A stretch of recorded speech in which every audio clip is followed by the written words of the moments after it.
Le millionnaire passait chaque Noël dans la solitude jusqu'à ce que la nouvelle femme de ménage dise « Venez dîner chez moi ». Et sa vie ne fut plus jamais la même. Avant de commencer, laissez un commentaire nous disant depuis quelle ville vous regardez. Et n'oubliez pas de noter cette histoire de 0 à 10 à la fin. Appréciez l'histoire. Passez-vous vraiment Noël ici tout seul? La question déchira l'air comme une bourrasque froide lors d'une nuit d'hiver. Lena Ortega tenait toujours un torchon, debout à l'entrée, son manteau sur un bras. Son service était terminé. Les autres employés étaient déjà rentrés chez eux et elle était prête à partir aussi. Mais quelque chose la fit s'arrêter. Là, devant les immenses fenêtres du penthouse, se tenait Charles Stone, l'homme le plus riche et d'une certaine manière le plus seul qu'elle ait jamais rencontré. Le dos tourné, vêtu d'un costume impeccable et un verre de vin à la main, il ressemblait davantage à un élément du décor, immobile, silencieux, froid. Charles faisait lentement tourbillonner le vin, observant le reflet des lumières de New York dans le liquide rouge. « Apparemment, oui », répondit-il sans se retourner. « Est-ce un problème, mademoiselle Ortega ?» Lena haussa les sourcils, posée et confiante. « Pas pour moi, mais ça semble être un problème pour vous. » Il se retourna enfin, son regard perçant se heurtant à son ton léger. « Je n'ai pas besoin de compagnie pour trinquer à la fête, » dit-il sèchement. « J'ai tout ce qu'il me faut. Vraiment ?» Lena regarda autour d'elle, car honnêtement, le silence semble vous engloutir. Charles fronça les sourcils, pris au dépourvu par son audace. Personne ne lui parlait comme ça. Ni le personnel, ni les partenaires commerciaux. Personne. Lena prit une respiration, ajusta son sac et dit simplement « Je vais dîner avec ma famille. Ce n'est pas loin. Si vous voulez venir, il est encore temps. » Le silence qui suivit parut presque inconfortable. Charles haussa un sourcil, n'en croyant pas ses oreilles. « Vous m'invitez à dîner. » « C'est exact. » Elle haussa les épaules avec désinvolture. Noël, c'est pour être avec les gens, pas avec des verres en cristal. Sa réponse prit Charles complètement au dépourvu. Personne ne lui avait jamais offert quelque chose sans rien attendre en retour. Aucun intérêt, aucune flatterie, juste une invitation humaine. Malgré tout, il s'accrocha à son sarcasme habituel. « Invitez-vous tous vos patrons au dîner de Noël, seulement ceux qui semblent trop tristes pour réaliser qu'ils méritent de la compagnie. » Son sourire était chaleureux, pas suffisant. « Alors, vous venez ou pas ?» Il prit une grande inspiration, essayant de garder son calme. « Mademoiselle Ortega, j'apprécie votre aimable geste, mais ce n'est pas vraiment approprié. Et manger seul dans un endroit de la taille d'un stade, c'est... » répondit-elle en riant doucement. « Allons, monsieur Stone, il n'y a rien de mal à être humain de temps en temps. » Son audace le déséquilibra. Charles regarda le vin, puis les lumières de la ville par la fenêtre. La ville était vivante. Lumière, klaxons, gens qui se faisaient des câlins. Et lui, un homme qui pouvait tout acheter, n'avait personne pour lui souhaiter un joyeux Noël. « Le dîner est à 22h ans, et il y a de délicieux cabillots, » dit Lena en attrapant ses clés de voiture. « Si vous changez d'avis, c'est la maison jaune au coin de Maple Street. Impossible de la manquer, il y a une couronne tordue sur la porte. » Elle fit un signe de la main léger et entra dans l'ascenseur, laissant ses paroles résonner dans la pièce. Charles resta là, figé, tandis que les portes se fermaient. 10 minutes passèrent, 15. Le silence le narguait. Il s'assit dans le fauteuil, but une autre gorgée de vin et tenta de se convaincre qu'il n'avait besoin de personne. Mais le visage souriant de Lena, ses yeux pétillants, continuaient de lui revenir. Noël, c'est pour être avec les gens. Zut! À 21h30 précise, il reposa le verre, attrapa son manteau et se dirigea vers le garage. « C'est de la folie !» marmonna-t-il en démarrant la voiture de luxe, complètement insensé. Les rues étaient légèrement recouvertes de neige. Le GPS indiquait un quartier simple de Brooklyn. Chaque kilomètre l'éloignait de son monde de luxe et le rapprochait de quelque chose qu'il ne pouvait pas vraiment nommer. Lorsqu'il se gara, il resta assis un moment fixant la maison modeste. Rideau blanc, un sapin en papier dans la fenêtre, le son des enfants qui riaient à l'intérieur. Il hésita. Un homme comme lui n'avait pas sa place ici. Mais la curiosité l'emporta sur la fierté. Il frappa à la porte. À l'intérieur, il entendit des pas rapides et une explosion de rire. La porte s'ouvrit sur Lena, vêtue d'un tablier fleuri, les cheveux détachés avec une étincelle dans les yeux qui le désarma complètement. « Monsieur Stone, » dit-elle, surprise mais avec un large sourire, « je savais que vous ne pourriez pas résister à mon cabillaud. » Charles cligna des yeux, un peu gêné par l'accueil chaleureux. « Je pensais profiter de votre offre, » dit-il en se grattant l'arrière du cou. « S'il reste encore du cabillaud, comme vous l'avez dit. »« Il y en a beaucoup, » dit-elle, ravie. « Entrez avant qu'il ne fasse froid.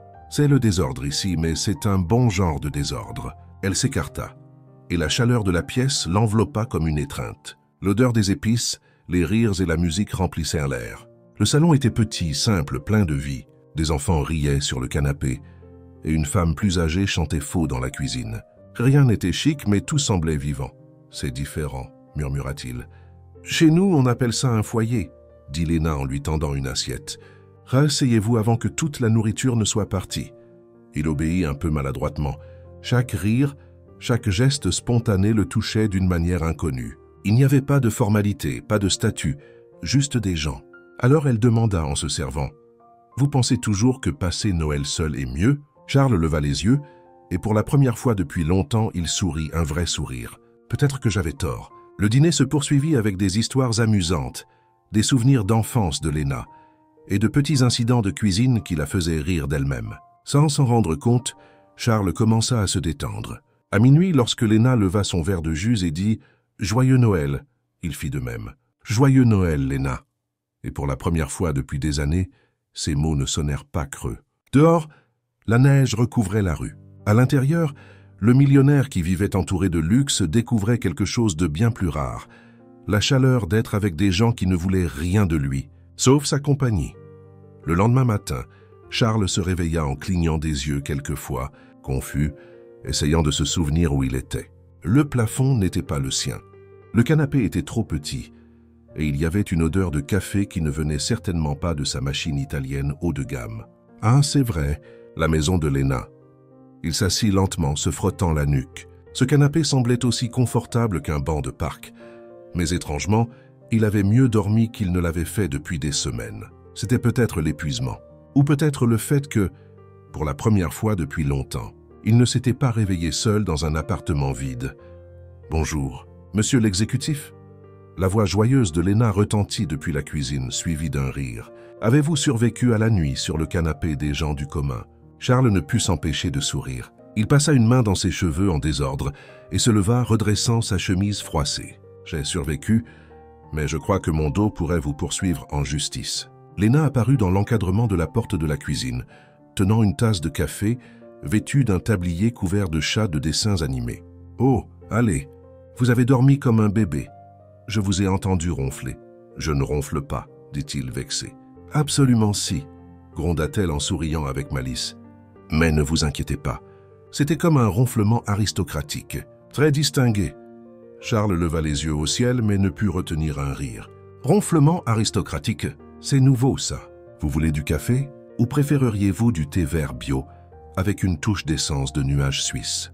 plaisanta-t-elle en retournant à la cuisine. « Le café est parfait, » dit-il en la suivant. La cuisine était minuscule, mais elle sentait incroyablement bon.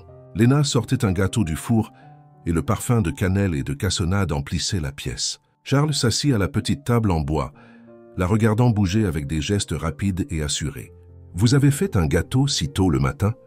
demanda-t-il impressionné. « Bien sûr, Noël ne se termine pas à minuit, Monsieur Stone.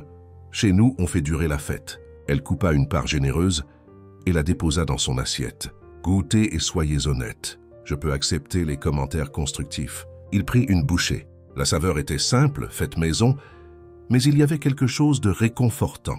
Ce n'était pas aussi chic que les desserts qu'il mangeait habituellement dans les restaurants haut de gamme, mais c'était bon d'une manière qu'il ne pouvait pas décrire. « C'est bon, » dit-il, et il vit son visage s'illuminer. « Juste bon. » Léna croisa les bras, faisant semblant d'être offensée. Ce gâteau a nécessité de l'amour, de la sueur, et 3 œufs qui étaient presque périmés. Il mérite au moins un excellent pour l'effort. Charles rit franchement. « Très bien, il est excellent.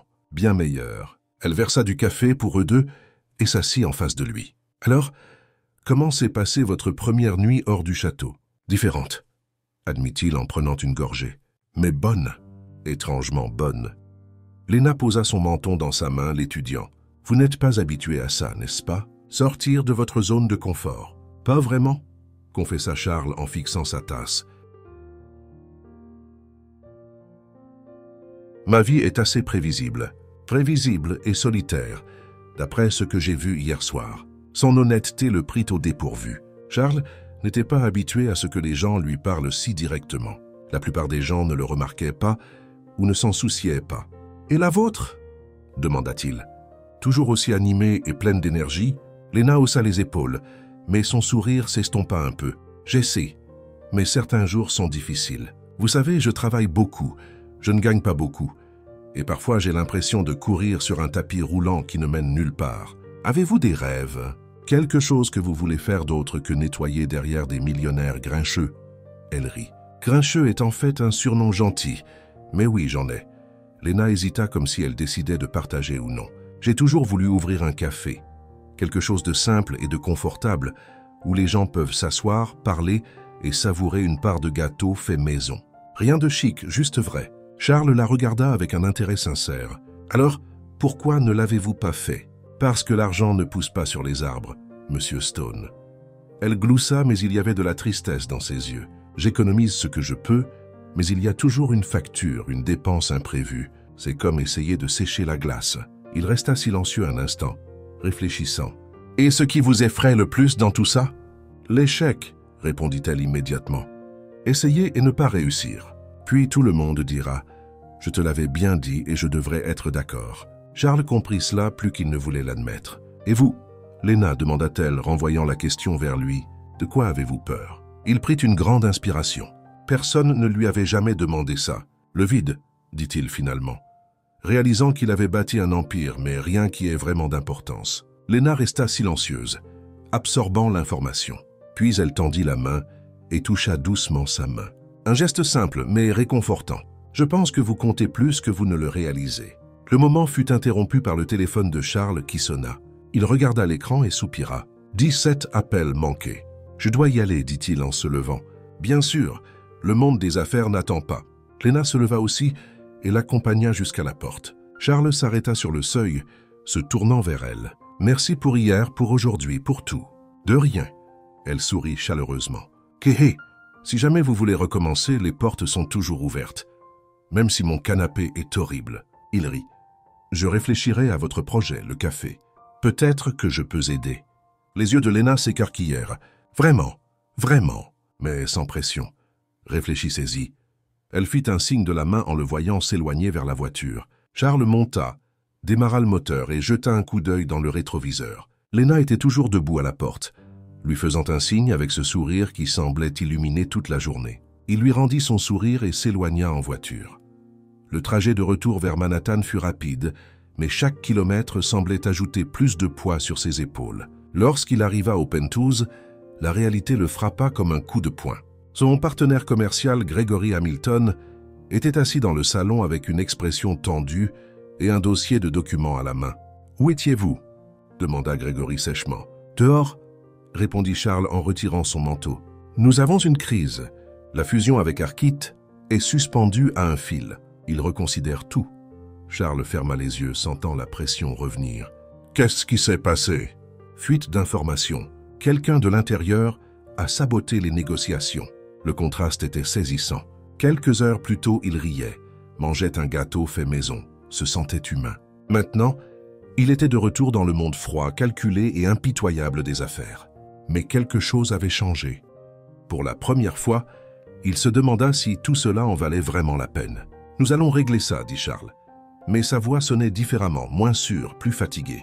Grégory le regarda, méfiant. « Ça va ?»« Je vais bien, » mentit Charles, fixant la fenêtre. En bas, la ville bourdonnait. Et quelque part à Brooklyn, il y avait une femme avec un tablier à motif de chat qui l'avait fait rire pour de vrai. Et d'une manière ou d'une autre, cela semblait plus important que n'importe quelle fusion d'entreprises. Les 3 jours suivants furent une torture silencieuse. Charles Stone était assis derrière le bureau en acajou de son bureau, entouré de rapports financiers, de graphiques de performance et de projections qui auraient pu être écrits dans une autre langue. Non pas qu'il ne comprenait pas. Il comprenait parfaitement. Le problème était que son esprit s'égara ailleurs, vers une minuscule cuisine, vers un gâteau à la cannelle, vers un sourire chaleureux et un rire franchement contagieux. « Monsieur Stone », son assistante Hélène le ramena à la réalité. « Vous devez signer ces contrats avant 15 heures. »« Bien sûr, Hélène, merci. » Il prit le stylo, mais ses yeux errèrent vers la fenêtre. C'était peut-être fou, c'était peut-être impulsif, mais il avait besoin de revoir Lena. Il prit son téléphone et tapa un message rapide. Supprimer. Tapé à nouveau. Soupira. Appuya finalement sur « Envoyer ». « Voudriez-vous déjeuner avec moi demain » Comme un remerciement professionnel pour Noël. Vous choisissez l'endroit. La réponse arriva en moins de 2 minutes. Professionnel, merci. Chic. J'accepte, mais rien de trop cher. D'accord. Je ne veux pas que vous pensiez que j'en profite. Charles sourit pour lui-même. Le lendemain matin, il choisit un restaurant en centre-ville. Rien de trop tape à l'œil, mais pas trop simple non plus. Quelque chose entre les deux, assez pour impressionner sans submerger. Lena arriva pile à midi, vêtue d'un simple chemisier blanc et d'un jean. Ses cheveux étaient attachés en queue de cheval, et elle portait un sac en tissu coloré qui semblait fait à la main. Elle ne cadrait pas du tout parmi les cadres en costume et les conversations feutrées. Et étrangement, c'était exactement ce qui la rendait parfaite. « Monsieur Stone !» salua-t-elle avec enthousiasme, attirant l'attention de la moitié de la salle. Il se leva, essayant de ne pas rire de la façon dont tout le monde se retourna pour regarder. « Lena, je suis content que vous soyez venue. »« Bien sûr que je suis venue. Vous payez, n'est-ce pas ?» Elle lui fit un clin d'œil en s'asseyant. « Je plaisante. Enfin, un peu. » Le serveur apporta les menus, et Lena l'ouvrit comme si elle lisait un manuel d'instructions en russe. « Oh, waouh! Qu'est-ce que le risotto au safran avec réduction au vin de Porto? Cela ressemble à une potion magique. » Charles rit. « C'est du riz avec du safran et une sauce au vin. »« Ah, donc c'est du riz chic. Compris. » Elle ferma le menu. « Je m'en tiendrai aux pâtes. Simple, honnête, sans astuce. » Le serveur nota la commande et leur apporta à chacun un verre de vin rouge. Lena attrapa le sien à 2 mains, comme s'il s'agissait d'une tasse à café et but une grande gorgée. « C'est bon. Mais honnêtement, je préférerais du jus d'orange. » Charles faillit s'étouffer avec son vin. « Avez-vous vraiment dit préférer le jus d'orange à un vin français de 1998 ?»« Oui. Le jus ne me rend pas étourdi et c'est moins cher. » Elle haussa les épaules, totalement détendue. Et honnêtement, tout ce truc de vin cher est surfait. En fin de compte, ce ne sont que des raisins fermentés. Ne le dites pas trop fort. Certaines personnes ici paieraient 1 000 $ pour ce jus de raisin fermenté. 1 000 $. Les yeux de Lena s'écarquillèrent. Cela couvrirait 3 mois de mon loyer. Qui a de l'argent à gaspiller comme ça? Les gens comme moi, apparemment. Elle s'arrêta, réalisant ce qu'elle venait de dire. « Oh non, désolé. J'avais oublié que vous étiez... Enfin vous, ne vous inquiétez pas, je suis habitué. » Charles but une autre gorgée, toujours souriant. Lena se pencha, baissant la voix comme si elle partageait un secret. « Mais sérieusement, ça ne vous dérange pas de savoir qu'il y a des gens qui ont faim pendant que d'autres dépensent une fortune pour du vin qui n'est même pas si bon? Vous ne vous retenez vraiment pas, n'est-ce pas? » « Pas vraiment.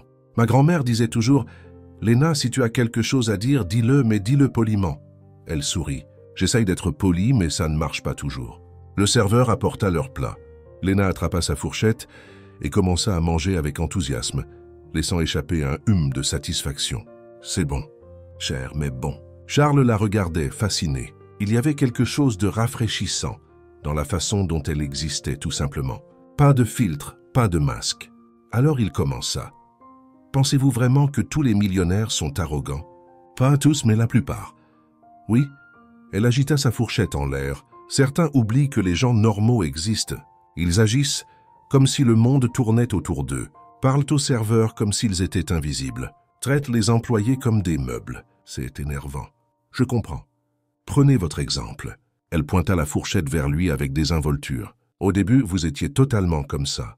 Tout raide et sérieux avec votre air ne me dérangeait pas. Mais ensuite, vous êtes venu dîner et vous avez réalisé que vous êtes humain.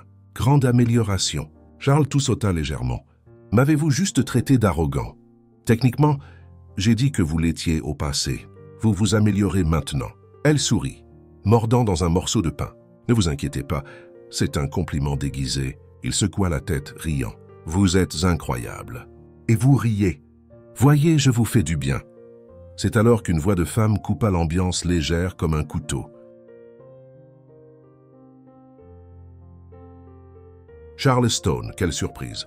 Il se figea. Il connaissait cette voix, et ce n'était pas un souvenir agréable. Vanessa Cole se tenait à côté de la table, toute élégance et venin voilé. Cheveux blonds parfaits, robe ajustée, et un sourire qui promettait des ennuis. « Vanessa, dit Charles, gardant son ton égal, que faites-vous ici? Je déjeune, comme vous, apparemment. » Elle jeta un coup d'œil à Lena avec un désintérêt calculé. « Et qui est votre accompagnatrice? » Lena Ortega, enchantée de faire votre connaissance. Elle tendit la main.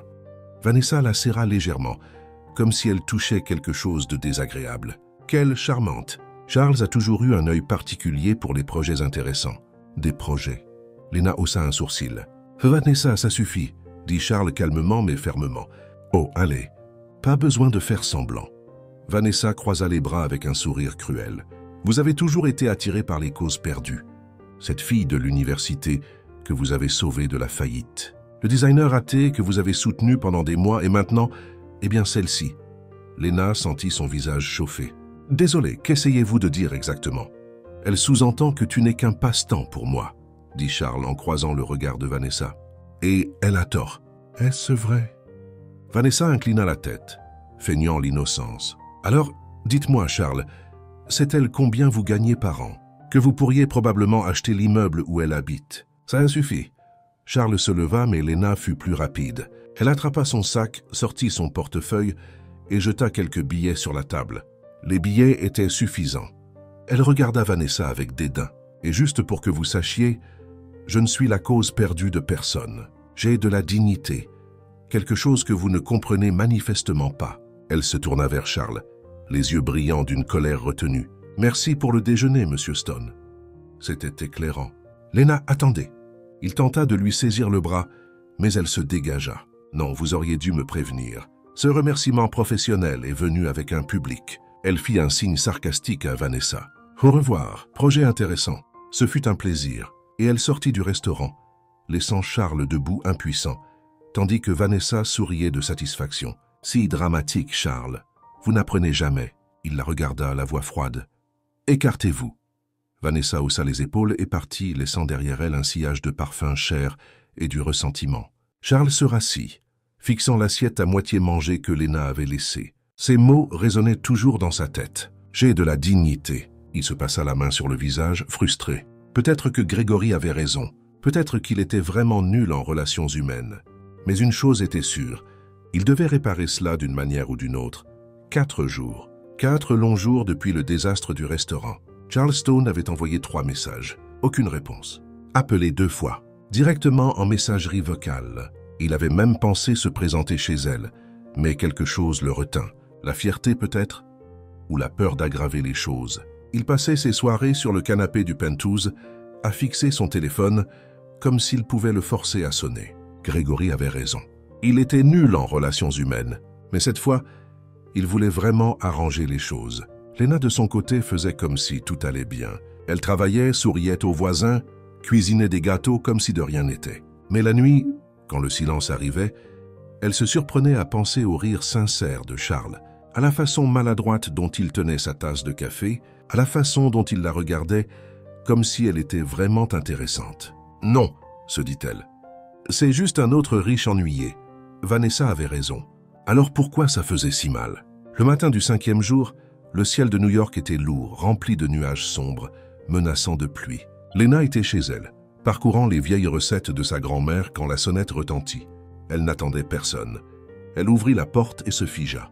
Charles Stone se tenait sur le trottoir, tenant un bouquet qui semblait avoir été acheté à la hâte. Des marguerites blanches, un peu écrasées, mélangées à des roses déjà flétries sur les bords. Il ne portait pas son costume parfait, juste une veste simple, un jean et une expression que Lena ne lui avait jamais vue. Une vulnérabilité pure. « Salut », dit-il, la voix hésitante. Lena croisa les bras et s'appuya contre le cadre de la porte. « Salut, j'ai apporté des fleurs, je vois ça. Elles sont plus belles chez le fleuriste. » Il baissa les yeux vers le bouquet, comme s'il réalisait seulement maintenant à quel point ils étaient abîmés. Je crois qu'ils se sont écrasés en chemin. Lena ne dit rien. Elle se contenta de le regarder. Il était nerveux. C'était nouveau. « Puis-je entrer ?» demanda Charles, plein d'espoir. « Non. » Il cligna des yeux, surpris. « Non. Vous m'avez fait honte devant cette femme horrible. » Lena releva le menton têtu. « Et maintenant, vous vous présentez avec des fleurs fanées, pensant que ça règle tout. Je sais que j'ai fait des erreurs. C'est pour ça que je suis là pour m'excuser. Alors, excusez-vous. » Elle ne bougea pas de là. Charles prit une profonde inspiration. « Lena, je suis désolé. Vanessa est compliquée. Je ne m'attendais pas à ce qu'elle se montre, et encore moins qu'elle dise ces choses. Mais elle l'a fait, et vous l'avez laissé faire. J'ai essayé de l'arrêter, se défendit-il. Mais vous êtes parti avant que je puisse expliquer. Expliquer quoi? Que c'est vrai. que je ne suis qu'un projet pour vous. La voix de Léna trembla légèrement, mais elle resta ferme. Non, vous n'êtes pas ça. Vous ne l'avez jamais été. Charles s'approcha. Vanessa était cruelle parce qu'elle est toujours amère de notre rupture. Elle veut me voir malheureux. Et je me suis retrouvé pris au milieu sans même le savoir. Oui, et je suis désolé pour ça, vraiment. Il tendit les fleurs. S'il vous plaît, prenez-les. Léna regarda le bouquet, puis se retourna vers lui. Lentement, elle prit les fleurs mais n'ouvrit pas la porte. Attendez, attendez. Charles fronça les sourcils. Dehors, c'est exact. Elle ferma la porte. Charles resta sur le trottoir, confus, ne tenant rien d'autre que l'air. Quelques secondes plus tard, il se mit à pleuvoir, légèrement d'abord, puis plus fort de minute en minute. À l'intérieur, Léna plaça les fleurs dans un vase, essayant de ne pas sourire. Elle prit un verre d'eau, but une gorgée lente et regarda par la fenêtre. Charles était toujours là, trempé. Elle soupira têtue. 5 minutes passèrent, puis 10, puis 15. Quand elle ouvrit à nouveau la porte, Charles était complètement trempé. Ses cheveux étaient collés à son front et sa veste dégoulinait d'eau, mais il n'avait pas bougé d'un pouce. « Vous êtes fou !» dit Léna, choquée. « Probablement », répondit-il, essuyant l'eau de son visage d'une main. « Mais je ne partirai pas tant que vous ne m'aurez pas pardonné. Vous allez attraper une pneumonie. Alors, pardonnez-moi vite !» Il sourit, même s'il frissonnait de froid. Léna leva les yeux au ciel, mais ne put retenir un rire. « Qu'entrez maintenant avant de vous transformer en popsicle humain. » Charles entra, laissant une traînée d'eau partout sur le sol. Léna attrapa une serviette et la lui lança. « Séchez-vous !»« Vous ressemblez à un chien mouillé. »« Merci pour la gentille comparaison, » dit-il en frottant ses cheveux avec la serviette. C'était un compliment. « J'aime les chiens. » Elle croisa à nouveau les bras. « Maintenant parlez. Pourquoi êtes-vous vraiment venu ici ?» Charles s'arrêta, la serviette reposant sur ses épaules, et la regarda sérieusement. « Parce que vous m'avez manqué. » Léna cligna des yeux, prise au dépourvu. « Quoi ?»« Vous m'avez manqué, Léna. » Il fit un pas de plus vers elle. Ces derniers jours, tout m'a semblé vide, terne, et j'ai réalisé que ce n'est pas seulement votre compagnie qui me manque. C'est vous, la façon dont vous riez, la façon dont vous dites exactement ce que vous pensez, la façon dont vous me faites me sentir humain. Elle resta silencieuse, laissant les mots pénétrer. Je n'ai jamais su ce que ça faisait de manquer à quelqu'un. Pas avant maintenant. Sa voix était basse, honnête, et je ne veux pas que vous pensiez que vous n'êtes qu'un projet ou quelque chose comme ça. Vous êtes importante. Léna sentit quelque chose s'adoucir en elle. La colère, la fierté, tout commença à s'estomper. Vanessa avait tort, poursuivit Charles, et j'aurais dû le dire clairement. Mais elle a toujours été douée pour trouver mes points faibles. Et vous? Vous êtes devenu l'un d'eux. Un point faible? Léna haussa un sourcil. Dans le bon sens, dit-il avec un rire nerveux. Je suis en train de gâcher ça, n'est-ce pas? Vous l'êtes. Mais c'est adorable. Elle sourit, se détendant enfin. D'accord. Je vous pardonne, mais seulement parce que vous êtes resté sous la pluie comme un fou romantique. Charles expira soulagé. Merci. Mais si vous me faites honte à nouveau, je jure de vous frapper avec un rouleau à pâtisserie. Il rit, prenant note. Léna tendit la main. Des amis à nouveau. Charles prit sa main, mais ne la lâcha pas. Des amis. Ils restèrent ainsi un moment, silencieux, ressentant simplement la proximité. La pluie tambourinait doucement sur le toit.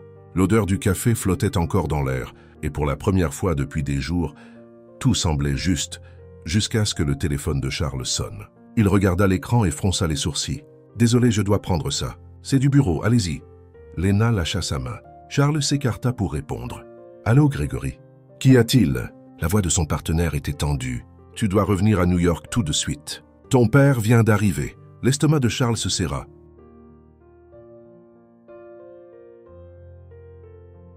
Quoi? Quand? Ce matin. Il est au bureau et il n'est pas content. Pourquoi? Il n'était pas censé revenir avant mars. On dirait qu'il a changé d'avis et maintenant il parle de reprendre l'entreprise. Charles, tu dois venir vite. » Il ferma les yeux, sentant le poids retomber sur ses épaules. « J'arrive », mit-il fin à l'appel et resta immobile quelques secondes, essayant d'assimiler. « Tout va bien ?»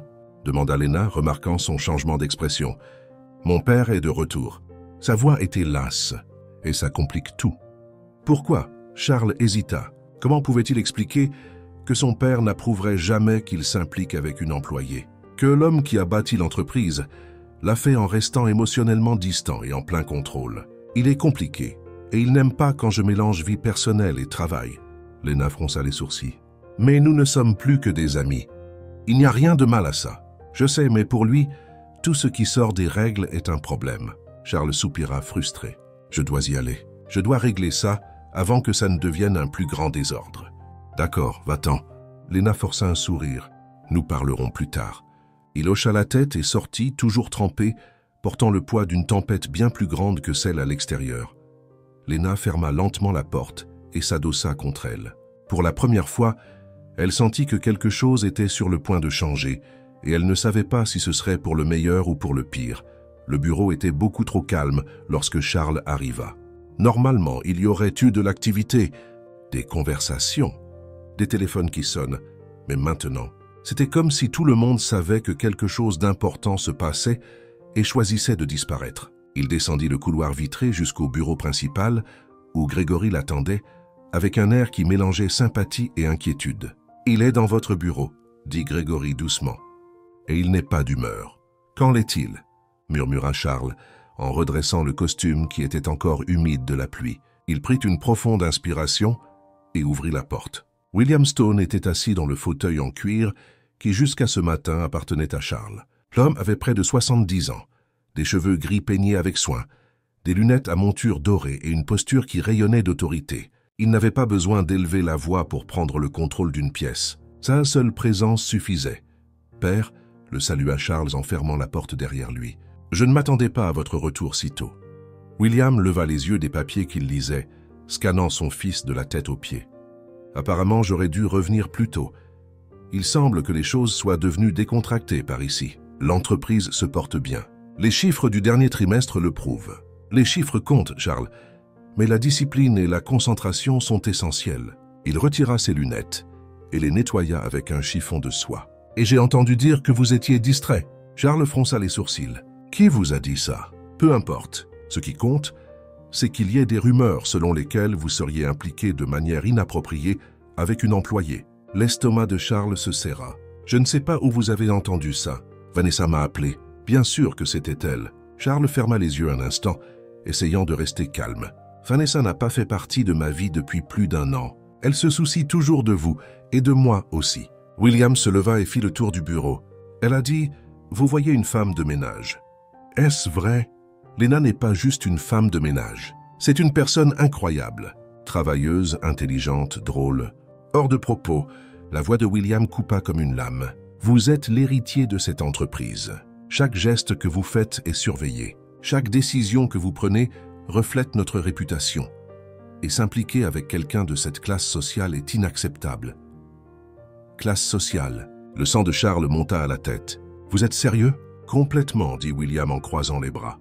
Pensez-vous que j'ai bâti cet empire en étant sentimental? J'ai fait des choix difficiles, Charles. Des choix qui ont nécessité des sacrifices personnels. Et j'attends la même chose de vous. Vous voulez que j'arrête de voir Lena? Exactement. Et je veux que vous coupiez tout lien professionnel qu'elle a avec notre famille. Immédiatement. Charles secoua la tête, incrédule. C'est ridicule. Elle n'a rien fait de mal. Il ne s'agit pas de bien ou de mal. Il s'agit de maintenir les normes que cette entreprise représente. William remit ses lunettes. Vous y mettrez fin aujourd'hui, où je reprendrai le contrôle total de l'entreprise, et vous retrouverez votre statut de simple exécutif sans pouvoir de décision. Ça frappa fort. Charles savait que son père ne plaisantait pas. William Stone était connu pour tenir ses menaces. Vous ne pouvez pas faire ça. Charles tenta de protester, mais même à lui-même, sa voix semblait faible. Je peux et je le ferai si nécessaire. William se rassit comme si la question était réglée. C'est votre choix, Charles. L'empire que nous avons bâti est une distraction passagère. Charles resta là, les poings serrés. De vieux souvenirs lui revinrent. Son père n'avait jamais été présent pendant son enfance, n'avait jamais assisté aux pièces de théâtre scolaires, n'avait jamais célébré les anniversaires, n'avait jamais offert de câlins. Tout avait toujours été une question d'affaires, de profit, de réputation. Et maintenant, il voulait que Charles devienne la même chose. « J'ai besoin de temps, » dit Charles, essayant de garder sa voix stable. « Vous avez jusqu'à demain. » William se retourna vers ses papiers, mettant fin à la conversation. Charles sortit, sentant le poids du monde sur ses épaules. Grégory attendait dehors. « Alors ?» demanda le partenaire. « Il veut que je coupe tous les liens avec Lena où il prend le contrôle. » Grégory soupira. « Charles, peut-être que ce serait mieux. Ne dites rien. » Charles leva la main pour l'arrêter. « Je sais déjà ce que vous allez dire. » que c'est mieux de passer à autre chose, qu'elle n'est qu'une fille. Mais ce n'est pas le cas. Elle est différente. Je sais, mais votre père ne cédera pas. Vous le savez. Charles se frotta le visage, épuisé. Je sais. Cet après-midi-là, Lena travaillait au penthouse de Charles, nettoyant comme d'habitude, mais quelque chose n'allait pas. L'air semblait lourd, tendu. Hélène, la secrétaire, entra dans la pièce avec une expression étrange. « Lena, j'ai besoin de vous parler. »« Bien sûr. Qu'y a-t-il » Lena posa le chiffon de nettoyage. « Monsieur Stone, le père de Charles. Il a demandé à examiner tous les contrats des employés. » Hélène hésita. Il envisage de faire quelques coupes. Lena sentit une oppression dans sa poitrine. « Des coupes ? Vous voulez dire des licenciements ? Peut-être. Il n'a pas donné de détails. Mais il a spécifiquement demandé votre contrat. » Le monde de Lena sembla basculer. Elle n'était pas naïve. Elle savait exactement ce que cela signifiait. Le père de Charles avait découvert leur histoire. Et maintenant, elle allait être le sacrifice. « Je comprends, » dit Lena, forçant un sourire. « Merci de me l'avoir fait savoir, Hélène. » La secrétaire partit, laissant Lena seule. Elle regarda autour du luxueux penthouse. Cet endroit n'avait jamais vraiment été le sien, et peut-être que Charles non plus. Elle prit son téléphone et commença à taper un message pour lui. « Je pense que nous devrions faire une pause. Votre famille ne veut pas de moi près de vous, et je ne veux pas être la cause de vos problèmes. » Elle envoya le message avant de pouvoir changer d'avis. Puis elle attrapa ses affaires, finit de ranger la pièce et partit. Ce soir-là, Charles réussit enfin à quitter le bureau. Il était épuisé physiquement et émotionnellement. Quand il vit le message de Lena, ce fut comme si le sol disparaissait sous lui. Il l'appela immédiatement. Elle ne répondit pas. Il essaya encore. Rien. Finalement, il conduisit jusqu'à sa maison, frappa à la porte. Pas de réponse. Il jeta un coup d'œil par la fenêtre et vit un mouvement à l'intérieur. « Lena, je sais que vous êtes là. S'il vous plaît, ouvrez la porte. » Silence. « Je veux juste parler, expliquer. » La porte s'ouvrit, mais Lena n'avait pas l'air accueillante. Ses yeux étaient rouges, mais son expression était ferme. « Il n'y a rien à expliquer, Charles.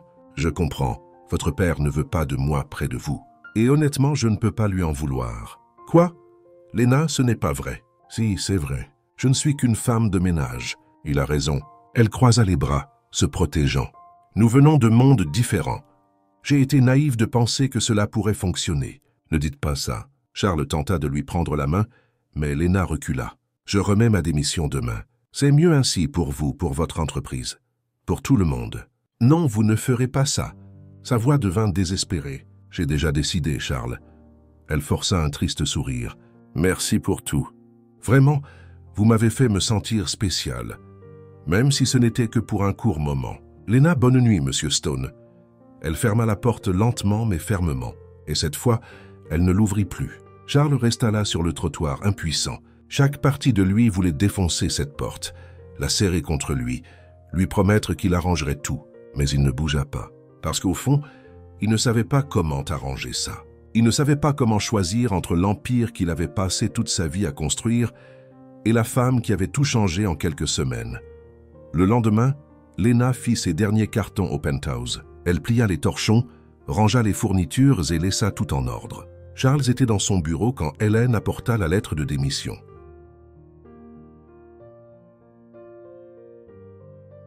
« Elle a laissé ça, » dit la secrétaire doucement. Charles prit l'enveloppe, mais ne put l'ouvrir. Il fixa simplement la fenêtre, observant la ville en contrebas. Lena était quelque part dans cette mer de bâtiments, et il ne pouvait pas être à ses côtés. De l'autre côté de la ville, Lena monta dans sa vieille voiture, plaça ses sacs sur le siège arrière et prit une profonde inspiration. Elle ne regarda pas derrière elle. Elle ne pouvait pas, car si elle le faisait, elle risquait de s'effondrer. Et Lena Ortega ne s'effondrait pas. Jamais. Mais alors qu'elle traversait les rues de New York, une larme têtue roula sur sa joue. Juste une, et cela suffisait à briser le cœur qu'elle avait juré d'avoir protégé. Une semaine passa, 7 jours qui semblèrent être 7 mois. Charles Stone reprit sa routine habituelle. Se levant tôt, travaillant tard, mangeant seul en regardant la ville à travers les immenses fenêtres. Le penthouse était impeccable, mais étrangement sans vie. La nouvelle femme de ménage qu'Hélène avait engagée était efficace, silencieuse et complètement invisible. L'exact opposé de Lena. Il n'y avait aucune odeur de gâteau à la cannelle dans l'air, aucun rire résonnant dans le couloir. Personne pour l'appeler Monsieur l'exécutif, sur ce ton taquin qui le faisait sourire. Grégory essaya de lui remonter le moral avec des réunions et des stratégies commerciales, mais Charles se contentait de hocher la tête, distrait. Même son père remarqua le changement, bien qu'il n'ait jamais rien dit. William Stone regardait simplement son fils avec ce regard calculateur, comme s'il chronométrait le temps qu'il faudrait à Charles pour s'en remettre. Mais Charles ne s'en remettait pas. Il existait, c'est tout. Le samedi suivant, il décida de sortir. Il ne supportait plus ces murs. Il monta en voiture et conduisit sans destination, laissant la ville guider son chemin. Il se retrouva dans un quartier du Queens, où se tenait une fête de rue. Des stands colorés, l'odeur de la nourriture, de la musique live, des enfants qui couraient partout. C'était le genre d'endroit qu'il aurait normalement évité. Mais quelque chose le fit s'arrêter. Il se gara et erra dans la foire, observant les gens. Des familles qui rient, des couples qui se tiennent la main, des vendeurs qui crient leurs offres spéciales. Il y avait une simplicité réconfortante dans tout cela. Et puis il la vit. Lena était derrière un petit stand, vendant des douceurs faites maison. Portant un tablier rouge avec une casquette indiquant « La vie est douce », elle disposait des rangées de brigadeiros, discutant joyeusement avec un client. Le cœur de Charles s'emballa. Pendant un instant, il pensa faire demi-tour et partir, mais ses pieds ne lui obéirent pas. En fait, ils le portèrent droit vers le stand. Lena leva les yeux et se figea. Pendant une fraction de seconde, quelque chose vacilla sur son visage. Peut-être la surprise, peut-être la joie, peut-être la douleur, mais elle se ressaisit rapidement et continua d'arranger les douceurs, prétendant ne pas le voir.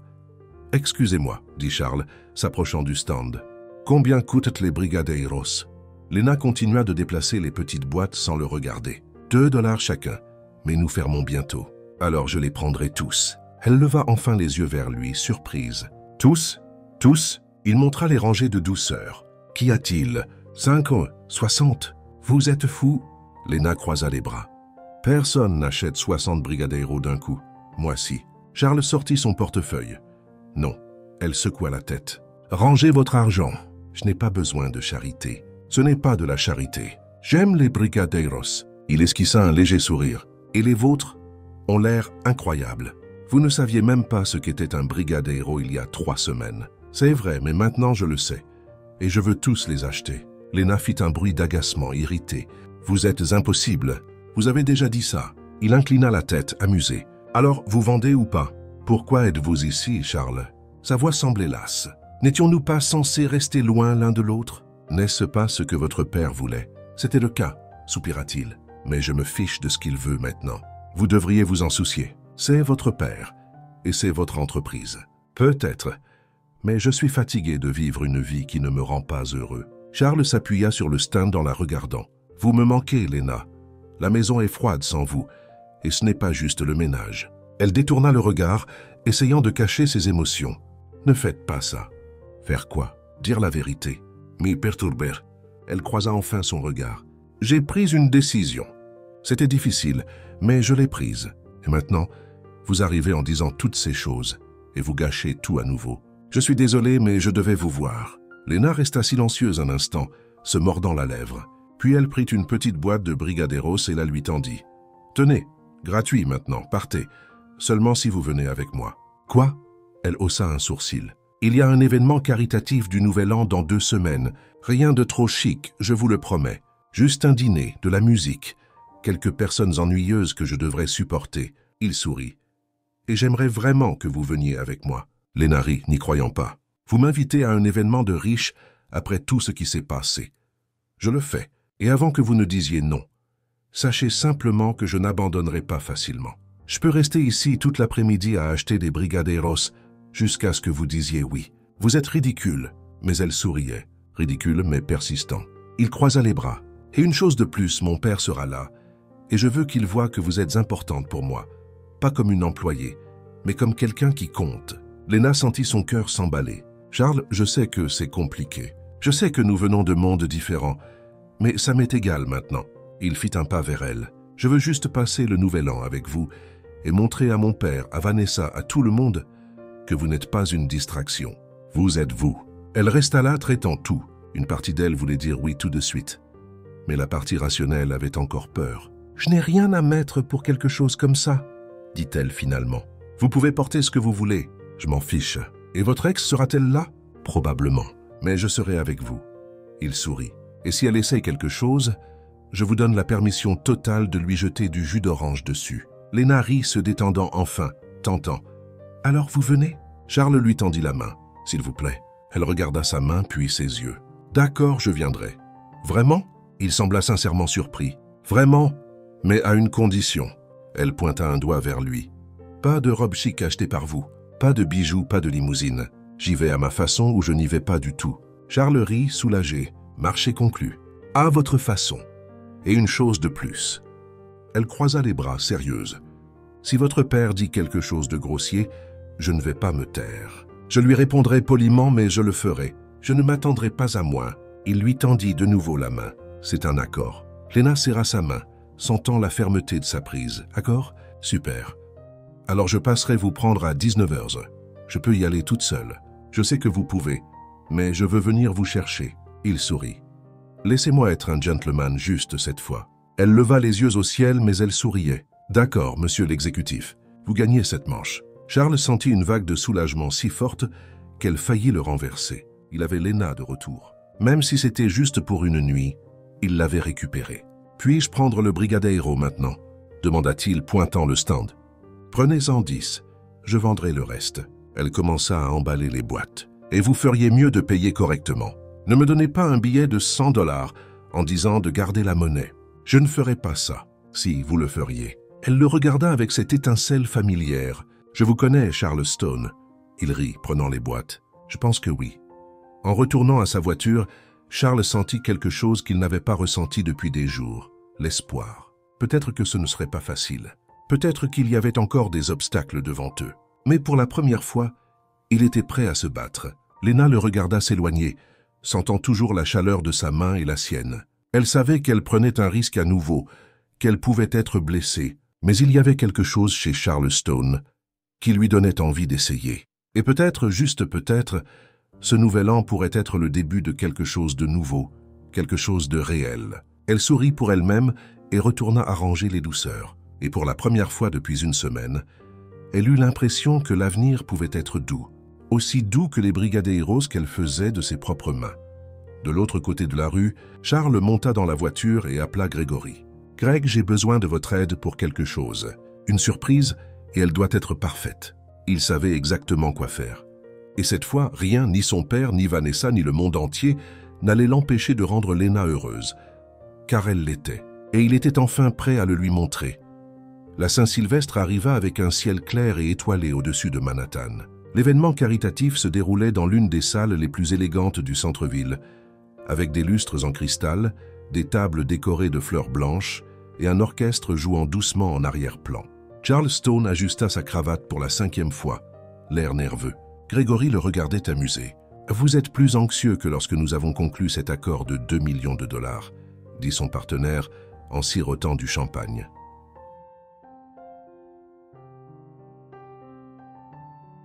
C'était des affaires. Ceci est différent. Charles jeta un coup d'œil vers l'entrée à nouveau. Elle viendra, détends-toi. Et puis elle arriva. Lena entra dans la salle de bal comme si elle entrait dans sa propre maison. Elle portait une simple robe vert émeraude qu'elle avait cousue elle-même, des chaussures à talons bas achetées en solde, et ses cheveux lâchés retombaient naturellement sur ses épaules. Pas de bijoux chics, pas de maquillage lourd, juste elle.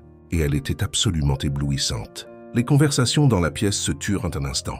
Non pas parce que sa robe était la plus chic ou la plus tape à l'œil, mais parce qu'il y avait quelque chose dans sa façon de marcher, confiante, naturelle, sincère, qui attirait l'attention de tous. Charles ne pouvait pas la quitter des yeux. Il marcha vers elle, le cœur battant. « Vous êtes venu » dit-il en souriant. « Bien sûr que je suis venu. J'avais promis, n'est-ce pas ?» Lena regarda autour d'elle, impressionnée. « Waouh, cet endroit est lumineux. Littéralement. Il y a du cristal au plafond. C'est un peu excessif. » « Je sais, un peu. On dirait un palais de contes de fées. » Elle prit un verre de champagne d'un plateau qui passait. « Mais ça va, je peux faire semblant d'être une princesse pour une nuit. » Charles rit. « Vous n'avez pas besoin de faire semblant. Vous êtes parfaite telle que vous êtes. » Menteur, j'ai cousu cette robe en 3 jours. Les ourlets sont de travers. Elle désigna discrètement le bord inférieur. « Je n'ai pas remarqué. C'est parce que vous ne regardez pas l'ourlet. Vous me regardez. » Elle lui fit un clin d'œil malicieux. « Mais merci pour le compliment. » Ils traversèrent la salle de bal et Charles présenta Lena à quelques personnes. Elle salua tout le monde poliment sans essayer d'impressionner. Elle n'essaya pas de prétendre être quelqu'un qu'elle n'était pas. Et étrangement, cela impressionna plus les gens que n'importe quel acte tape à l'œil n'aurait pu le faire. Puis une femme en robe dorée avec bien trop de bijoux s'approcha. C'était Jessica Blackwell, une mondaine bien connue, célèbre pour sa langue acérée et son manque de filtre. « Charles, mon chéri », s'exclama-t-elle, déposant un baiser en l'air à côté de son visage. « Si contente de te voir. Et qui est votre accompagnatrice ?»« Jessica, voici Lena Ortega. »« Lena, Jessica Blackwell. » Jessica regarda Lena de haut en bas avec un sourire qui n'atteignait pas ses yeux. « Ortega, comme c'est intéressant. Êtes-vous latino-américaine ?»« Je suis américaine, » dit Lena d'un ton calme. « Mais mes grands-parents étaient du Mexique. »« Oh, comme c'est charmant !» Jessica but une gorgée de champagne. « Et que faites-vous, ma chère ? Quelque chose dans la mode ?»« Pas exactement. Je fais des gâteaux et je nettoie des maisons. » Lena sourit, totalement impassible. « Et vous ? Que faites-vous à part porter des bijoux lourds ?» Charles s'étouffa légèrement avec sa boisson. Grégory, à proximité, essaya de cacher un rire. Jessica cligna des yeux, visiblement décontenancée. « Eh bien, je dirige des fondations caritatives. C'est bien. Ça doit faire du bien d'aider les gens. » Lena inclina la tête. « Ou ne faites-vous que signer des chèques et aller à des fêtes ?» Un silence tomba autour d'elle. Certaines personnes essayèrent de ne pas rire, d'autres étaient simplement stupéfaites. Jessica ouvrit la bouche, puis la referma, ne sachant que dire. Finalement, elle marmonna une excuse et s'éloigna rapidement. Charles regarda Lena stupéfait. « Vous venez de laisser Jessica Blackwell sans voix. C'est une première. Elle l'avait mérité. » Lena haussa les épaules. « Personne ne me regarde de haut comme ça et ne s'en va indemne. Vous êtes incroyable. » Il prit sa main, entrelaçant leurs doigts. « Je sais. » Elle sourit, serrant doucement sa main. La soirée continua avec des conversations, de la musique et quelques regards curieux.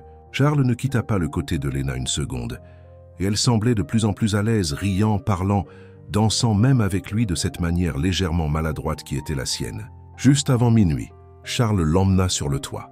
La vue de Manhattan était à couper le souffle. Les lumières de la ville scintillaient comme des étoiles tombées, et au loin les premiers feux d'artifice explosaient déjà. « Merci d'être venu », dit Charles en la regardant. « Merci d'avoir insisté. » Lena s'appuya contre la balustrade, levant les yeux vers le ciel. « C'est magnifique, comme irréel. Vous êtes celle qui est irréelle, » dit-il en se plaçant à côté d'elle, dans le bon sens. « Vous illuminez n'importe quel endroit où vous êtes. » Lena se tourna vers lui, les yeux brillants. « Vous devenez sentimental, Monsieur Stone. »« Peut-être, » dit-il avec un sourire nerveux, « mais c'est vrai. » Les premiers feux d'artifice éclatèrent dans le ciel, colorant la nuit de lumière brillante. Lena laissa échapper un doux halètement, et Charles ne put plus se retenir. Il lui tint doucement le visage et l'embrassa. Ce fut un baiser doux, hésitant au début, mais qui devint rapidement plus profond.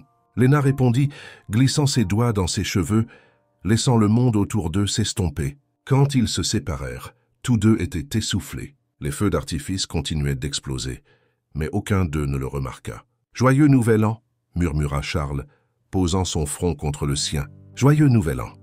Lena sourit, sentant toujours la chaleur du baiser, et puis une voix familière coupa le moment. « Eh bien, n'est-ce pas touchant ?» Lena recula rapidement, se retournant. Vanessa se tenait dans l'encadrement de la porte, vêtue d'une robe rouge profond et d'un sourire acerbe. « Vanessa !»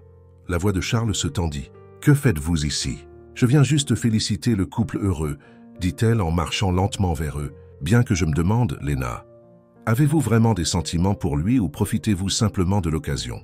De quoi parlez-vous » Lena croisa les bras sur la défensive. « Oh chérie, ne fais pas l'idiote. » Vanessa inclina la tête. « Vous savez exactement ce que je veux dire.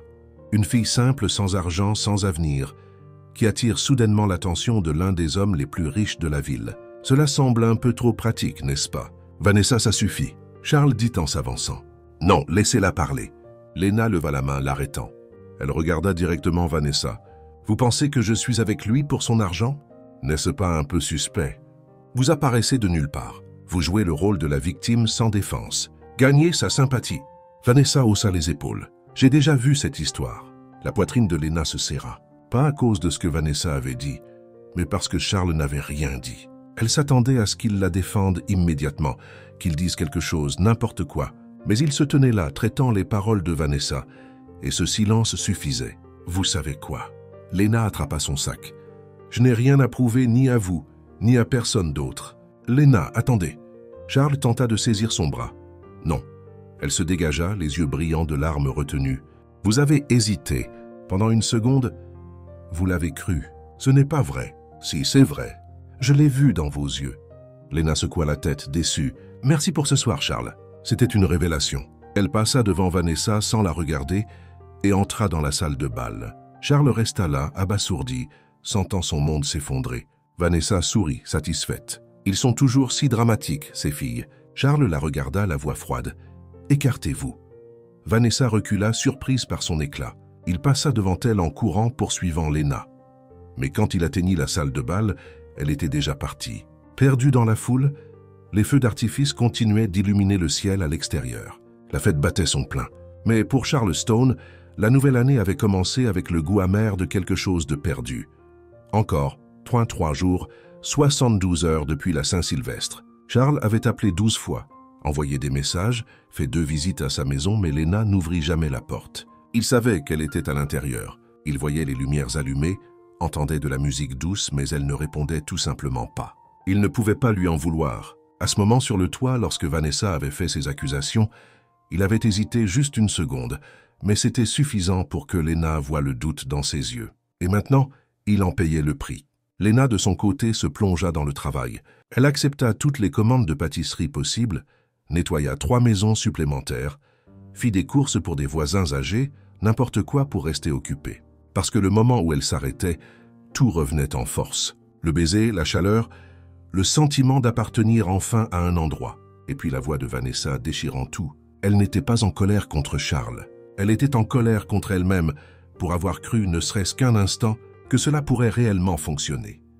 Le lendemain matin, Léna était dans la cuisine en train de préparer une fournée de brownies quand sa voisine Dorothy frappa à la porte. « Léna, ma chérie, vas-tu à la fête communautaire cet après-midi ?» La célébration de Nouvel An retardée du quartier. Il y aura de la nourriture, de la musique, des jeux pour les enfants.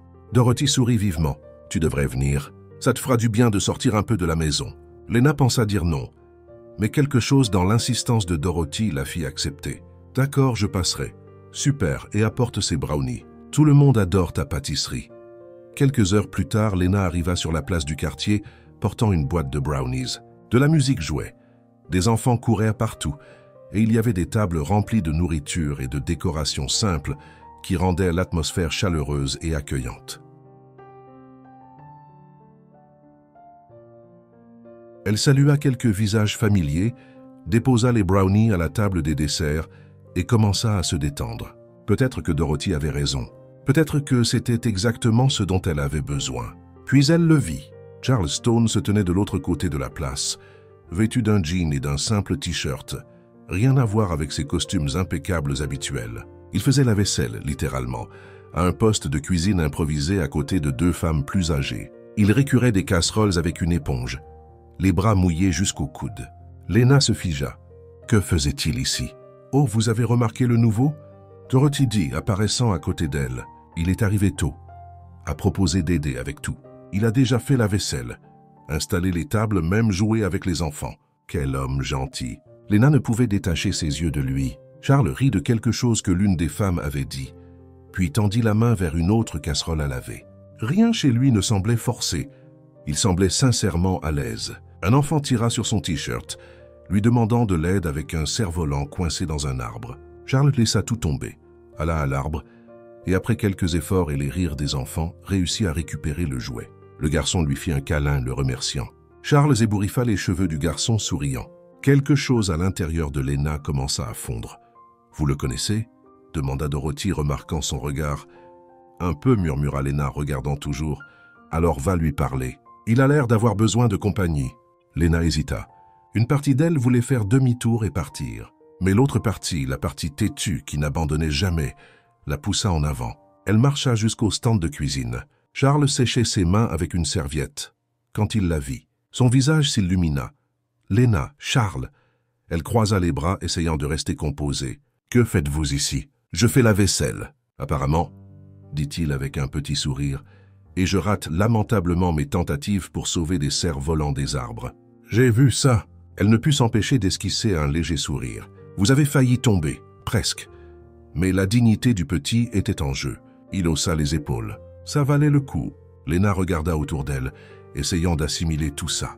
Sérieusement, pourquoi êtes-vous ici? Parce que vous ne répondez pas à mes appels. Vous n'ouvrez pas la porte. Et je voulais vous montrer que... Il laissa échapper un souffle. Que je ne plaisante pas. Pas avec vous. Alors, vous avez décidé de venir à la fête de quartier et de faire la vaisselle. J'ai décidé de venir et de faire tout ce qu'il faut pour prouver que je tiens à vous. Il s'approcha. Et si cela signifie faire la vaisselle, jouer avec les enfants ou n'importe quoi d'autre, je le ferai. Léna sentit sa poitrine se serrer. Charles, je sais que j'ai hésité cette nuit-là et je me déteste pour ça. Sa voix était basse et honnête. Mais ce n'était pas parce que je croyais Vanessa. C'est parce que j'avais peur que vous soyez vraiment là pour une autre raison. Pas parce que je ne vous fais pas confiance, mais parce que je ne me fais pas confiance pour être digne de cela. Elle cligna des yeux, surprise. Quoi?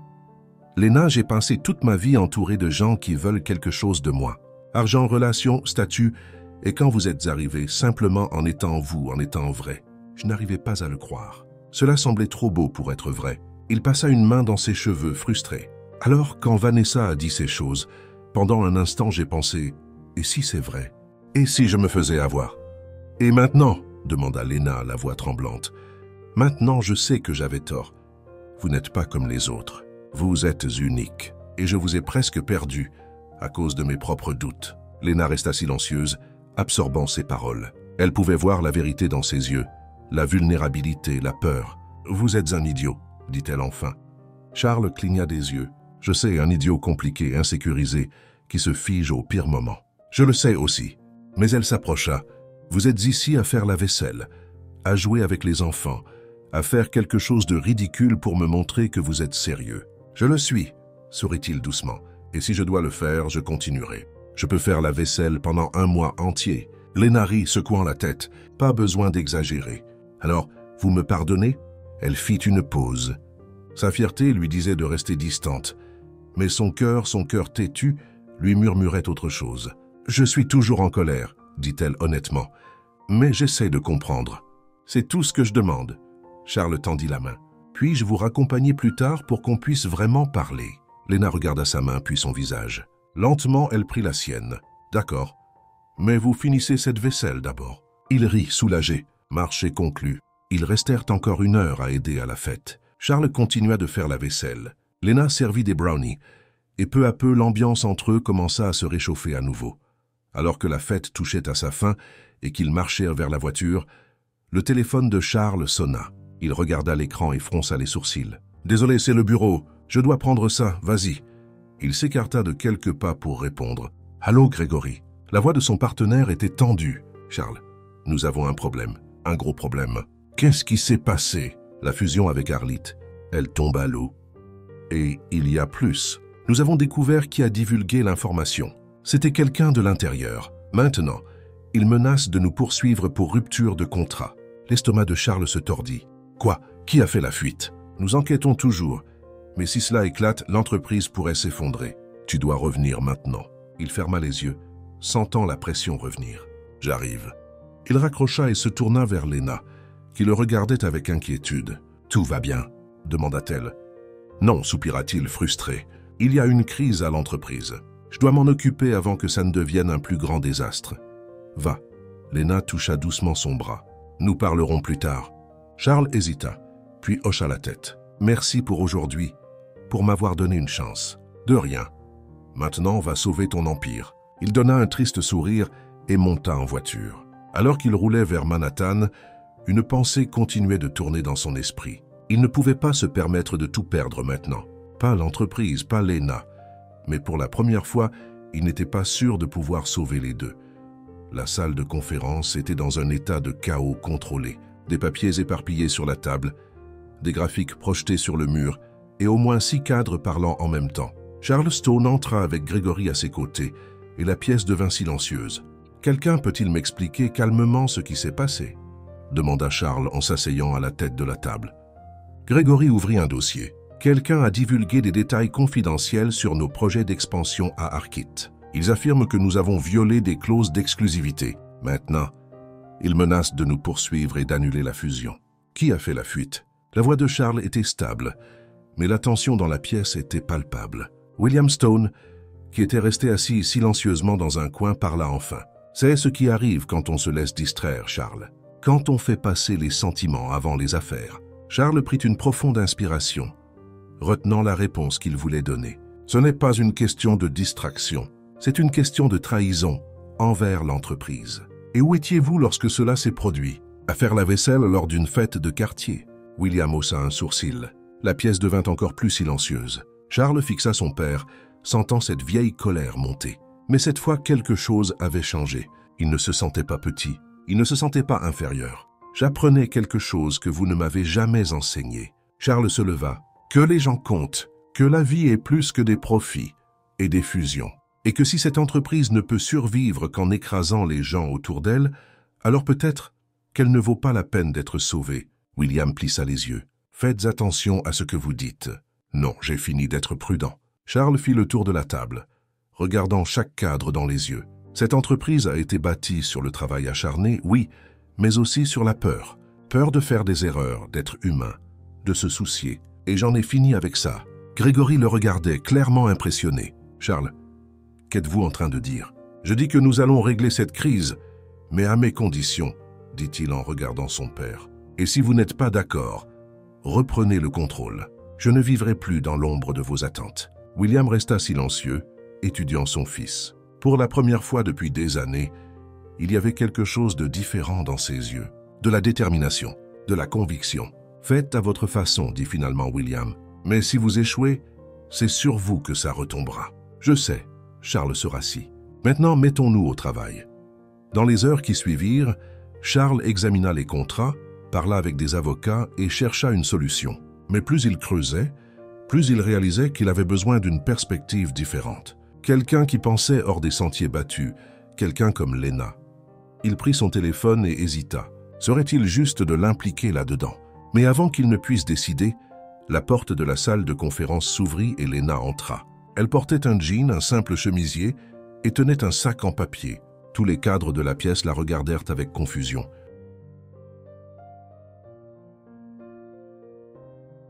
Désolé d'interrompre cette grande réunion d'affaires, » dit-elle en regardant autour d'elle. « Mais j'ai entendu dire que vous étiez en crise et j'ai apporté du gâteau parce que personne ne réfléchit correctement quand on a faim. » Charles ne put s'empêcher de sourire. « Lena, que faites-vous ici? » « Hélène m'a appelé, » dit-elle en posant le sac sur la table. Elle a dit « Vous êtes sur le point d'exploser de stress. Alors je suis venu aider si vous me laissez faire. »« Bien sûr, aider. » Grégory fronça les sourcils. « Sans vouloir vous vexer, mais c'est une crise d'entreprise. Je ne suis pas sûr comment vous la laissez parler. » Charles l'interrompit. « Allez-y, Lena, qu'en pensez-vous » Elle prit une profonde inspiration et regarda les graphiques sur le mur. « D'accord, je ne comprends pas la moitié de ces mots chics que vous utilisez tous, mais d'après ce que Hélène m'a dit, c'est un problème de confiance, n'est-ce pas? Quelqu'un a divulgué des informations et maintenant, l'autre entreprise ne vous fait plus confiance. » En gros, oui, confirma Grégory. « Alors, le problème n'est pas l'argent, c'est la réputation. » Lena croisa les bras. « Avez-vous essayé d'être honnête ?» L'un des cadres eut un rire sec. « Honnête? Ce n'est pas comme ça que fonctionnent les affaires. Peut-être que ça devrait l'être, » répondit Lena imperturbable. « Écoutez, si quelqu'un me trahit, je ne lui fais plus confiance tant qu'il ne me montre pas qu'il a changé. Alors, pourquoi ne faites-vous pas cela? Montrez exactement ce qui s'est passé, qui était responsable et ce que vous faites pour réparer ça. » Transparence totale. La pièce devint silencieuse. Charles regarda Grégory qui semblait réfléchir. « C'est risqué, dit lentement Grégory, mais intéressant. »« C'est humain, ajouta Charles, et ça pourrait marcher, haussa les épaules Lena. Ou pas, mais au moins vous aurez essayé quelque chose de différent. Et vous montrerez aux gens que vous n'êtes pas comme ces hommes d'affaires sans cœur que tout le monde déteste. » Charles se leva et marcha vers elle. « Vous êtes brillante. »« Je sais. » Elle sourit. « Maintenant, asseyez-vous et mettez-vous au travail. Je distribue du gâteau à ces personnes grincheuses. » Au cours des heures suivantes, Charles et l'équipe travaillèrent sur la nouvelle stratégie. Lena resta à proximité, aidant là où elle pouvait, préparant du café, offrant des réflexions simples qui, d'une manière ou d'une autre, semblaient parfaites. À la nuit tombée, la plupart des cadres étaient repartis. Seuls Charles, Grégory et Lena restaient dans la pièce. « Je pense que nous avons un plan solide, » dit Grégory en rassemblant les papiers. « Je vous laisse, vous deux. »« Bon travail aujourd'hui, Lena. »« Merci, Grégory. » Elle lui fit un signe de la main fatiguée. Une fois qu'ils furent seuls, Charles s'assit à côté d'elle. « Merci d'être venu. Je n'allais pas vous laisser tomber seul. » Elle posa sa tête sur son épaule. « Même si vous êtes un idiot parfois. » Il rit et passa un bras autour d'elle. « Je ne vous mérite pas. » « Probablement pas. » Elle leva son visage pour plonger ses yeux dans les siens. « Mais vous essayez. Et ça compte. » Charles lui cupa doucement le visage et l'embrassa. C'était un baiser doux, plein de promesses et de soulagement. Quand ils se séparèrent, il posa son front contre le sien. « Je veux ça. Je vous veux. Peu importe ce que mon père dit ou ce que Vanessa essaie de faire. »« Je le veux aussi, » dit Lena en souriant. « Mais vous devrez supporter mon gâteau toutes les semaines. Non négociable. » Marché conclu.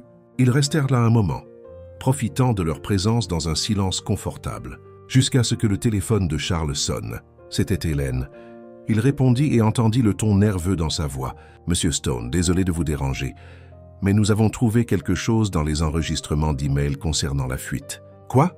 Charles se redressa. C'était Vanessa. Elle a manipulé des contrats et divulgué des informations à Arkit. Nous avons des preuves. Le sang de Charles se glaça. « Êtes-vous sûr ?» Positif. Les emails sont tous là avec des horodatages et des destinataires. Elle l'a fait délibérément. Il raccrocha, essayant d'assimiler. Lena le regarda, inquiète. « Qu'est-ce que c'est, Vanessa ?» Sa voix était calme mais pleine de colère. Elle a saboté la fusion exprès. Les yeux de Lena s'écarquillèrent. « Pourquoi ?»« Parce qu'elle voulait me ruiner. » Charles se leva, passant une main dans ses cheveux. « Et elle a failli y parvenir. Qu'allez-vous faire ?» Il la regarda, la détermination revenant dans ses yeux. « Je vais la confronter et m'assurer qu'elle paie pour ce qu'elle a fait. » Lena se leva aussi, lui prenant la main. « Alors allons-y ensemble. Vous n'êtes pas obligé. Je sais que je n'y suis pas obligé, mais je veux le faire. » Elle serra sa main. « Vous avez été à mes côtés. Maintenant, c'est mon tour. » Charles sourit, reconnaissant. « Merci, de rien. Maintenant, allons la faire tomber. » Ils quittèrent la pièce côte à côte, prêts à affronter la tempête à venir. Parce que cette fois, Charles n'était pas seul. Et Vanessa Cole ne savait pas à qui elle avait affaire. Le lendemain matin, Charles et Gregory examinaient les preuves dans la salle de conférence. Emails, journaux d'appel, documents modifiés, tout pointait vers Vanessa. Elle avait été méticuleuse, mais pas assez méticuleuse. « Elle va tout nier, » dit Gregory d'un ton sombre. « Vous la connaissez. Elle prétendra que c'était un malentendu ou que quelqu'un a utilisé son ordinateur. C'est pourquoi nous avons besoin d'une confession publique, » répondit Charles devant des témoins. Pas de place pour la manipulation. La porte s'ouvrit et Lena entra portant un sac en papier et un sourire confiant. « Bonjour, messieurs. J'ai apporté du café et un plan brillant. » Gregory haussa un sourcil. « Un plan, c'est exact. » Elle posa le sac sur la table et s'assit. « Vous avez une réunion importante aujourd'hui, n'est-ce pas? Avec les cadres d'Arkit. »« Oui, à 11h, confirma Charles. »« Pourquoi? Parce que c'est l'occasion parfaite. » Lena croisa les bras, les yeux brillants. « Vanessa sera-t-elle là? » Probablement. Elle est l'une des directrices. « Parfait. Alors tout ce que nous avons à faire est d'exposer les preuves devant tout le monde. Grand écran projecteur. Toute l'installation de films d'espionnage. » Gregory secoua la tête. « C'est risqué. Si quelque chose va mal, rien ne va mal tourner. » Lena se redressa pleine de confiance. « Mais il faut le faire correctement. Et j'ai une idée encore meilleure. » Charles la regarda intrigué. « Quelle idée? J'entrerai dans la réunion en prétendant être une consultante externe. Je présenterai les résultats d'un audit surprise. » Elle sourit. « Personne ne remet en question un consultant. Et quand je montrerai les preuves, Vanessa n'aura aucun moyen de s'en sortir. Vous voulez entrer dans une réunion d'entreprise de haut niveau et vous faire passer pour quelqu'un d'autre. » Gregory la regarda comme s'il n'arrivait pas à le croire. « Exactement. » Lena lui fit un clin d'œil. « Faites-moi confiance. Je regarde beaucoup de films. » Charles ne put s'empêcher de rire. « C'est de la folie, fou mais brillant. » Elle le pointa du doigt. « Me faites-vous confiance ?» Il plongea ses yeux dans les siens et hocha la tête. « Oui. Alors faisons l'histoire. » À 11h, la salle de réunion était pleine. Des cadres d'Arkit, des membres du conseil d'administration, William Stone assis droit sur l'une des chaises, et Vanessa, élégante comme toujours, portant un sourire soigneusement calculé. Charles ouvrit la réunion, passant en revue les étapes prises pour rétablir la confiance. Au milieu de la présentation, la porte s'ouvrit. Lena entra vêtue d'un tailleur gris qu'elle avait emprunté à Hélène, de fausses lunettes de lecture et un dossier sous le bras. Ses cheveux étaient épinglés en un chignon soigné et elle se tenait avec autorité. Désolée d'interrompre, dit-elle, la voix stable et professionnelle. Je suis Laura Mitchell du cabinet d'audit externe, engagée par Stone Enterprises. Nous devons partager des conclusions urgentes. Tout le monde la regarda perplexe. Vanessa fronça les sourcils, mais ne parla pas. Charles dissimula un sourire. Bien sûr, mademoiselle Mitchell, veuillez continuer. Lena marcha jusqu'au projecteur, brancha l'ordinateur portable et afficha les documents sur l'écran. Au cours de notre audit de routine, nous avons trouvé des irrégularités dans les dossiers de communication interne, spécifiquement des emails envoyés aux concurrents contenant des informations confidentielles. Une vague de murmures se répandit dans la pièce. William se pencha intéressé. « Ce sont des accusations sérieuses », dit l'un des cadres d'Arkit. « Ce sont des faits documentés. » Lena appuya sur une touche et le premier email apparut à l'écran. L'expéditeur, Vanessa, le destinataire, un cadre d'Arkit. Le contenu, tous les détails de la stratégie de fusion. Vanessa devint pâle. C'est ridicule. Cet email doit être faux. Il y en a plus. Lena continua montrant email après email, chacun avec des horodatages, des dates et des métadonnées vérifiées. En plus de cela, nous avons trouvé des enregistrements d'appels passés depuis votre téléphone d'entreprise vers les mêmes contacts. 17 appels en 3 semaines. Je n'ai jamais...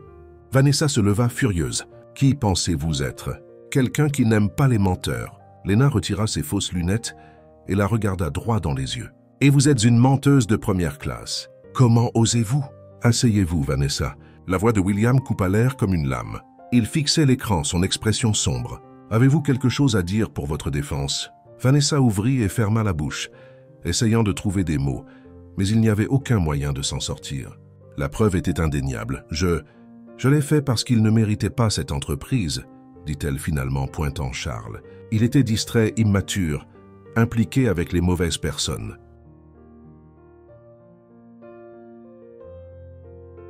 Je protégeais l'héritage de la famille Stone, en sabotant l'entreprise. Charles se leva, sa voix calme mais ferme. Vous avez failli détruire tout ce que mon père a construit. Et pourquoi? La vengeance. Vous m'avez laissé tomber. Vanessa explosa. Vous m'avez échangé contre elle, Lena. Premièrement, je n'ai échangé personne. Nous avons rompu il y a plus d'1 an. Charles fit un pas en avant. Deuxièmement, Lena vaut plus que vous ne l'aurez jamais été parce qu'elle est vraie, honnête, pure. Et elle n'essaie pas de ruiner les gens par orgueil blessé. Lena croisa les bras, satisfaite. Bien dit, William se leva et marcha vers Vanessa. Vous êtes renvoyée avec effet immédiat et nous porterons plainte pour sabotage d'entreprise et rupture de contrat. Vous ne pouvez pas. Je peux et je le ferai. Il fit signe à la sécurité. Faites escorter mademoiselle Cole hors du bâtiment. Vanessa regarda autour d'elle, cherchant quelqu'un pour prendre son parti, mais ne trouva que des regards froids.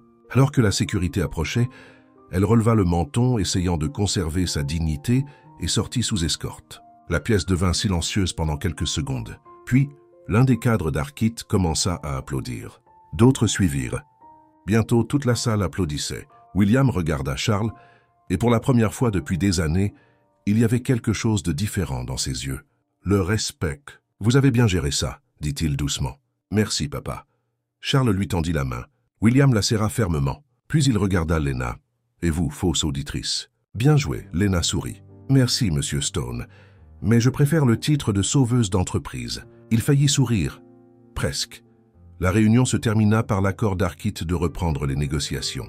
Une fois que tout le monde fut parti, Charles tira Lena dans une accolade serrée. Vous êtes incroyable. Je sais, rit-elle. Mais sérieusement, ce costume est inconfortable.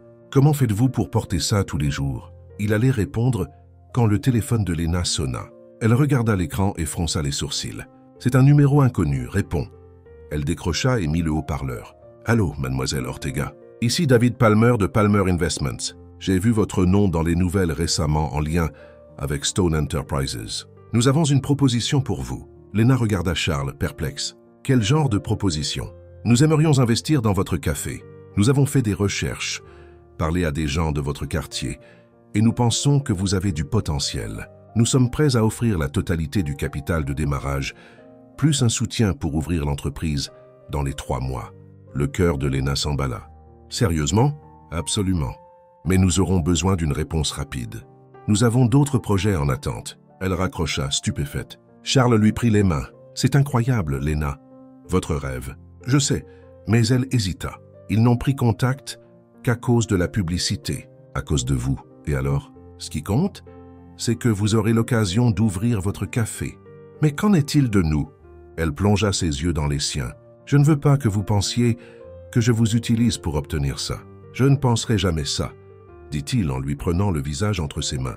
Vous méritez cette chance et je serai juste là à vous encourager. Toujours. Des larmes montèrent aux yeux de Lena. Êtes-vous sûr? Complètement. Il l'embrassa sur le front. Allez réaliser votre rêve. Elle le serra fort dans ses bras, le cœur plein car pour la première fois, elle avait tout ce dont elle avait toujours rêvé. Et maintenant, elle devait choisir comment avancer. 1 an plus tard, la neige tombait doucement sur Manhattan, recouvrant les rues d'un manteau blanc qui rendait tout semblable à une carte postale. C'était à nouveau la veille de Noël, mais cette fois quelque chose avait changé. Au coin de Maple Street, où se trouvait autrefois une vitrine abandonnée, se trouvait maintenant un café confortable. La façade était simple, peinte d'un jaune doux avec de grandes fenêtres laissant voir l'intérieur chaleureux et accueillant. Une enseigne en bois suspendue au-dessus de la porte affichait en lettres élégantes « Sweet Home Café ». Lena Ortega était à l'intérieur en train d'ajuster les dernières chaises.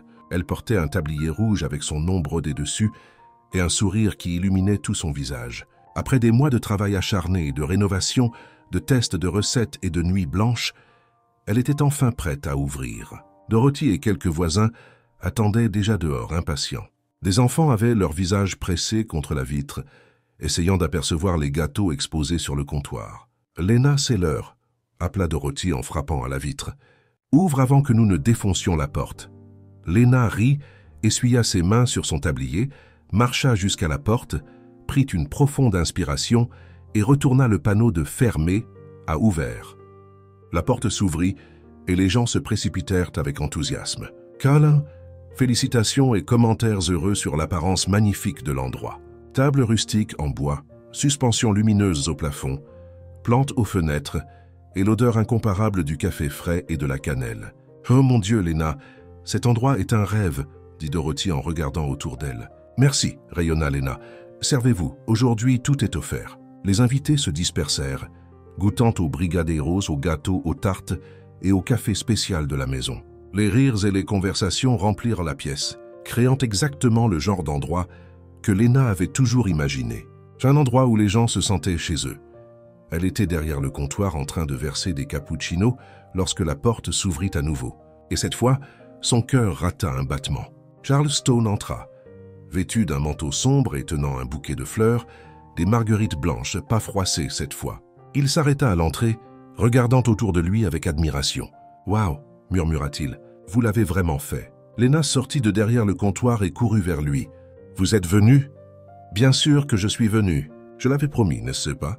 Charles la serra dans ses bras, la faisant tourner doucement. « Je ne manquerai pas l'ouverture du meilleur café de New York. Vous n'avez même pas goûté. Je n'ai pas besoin.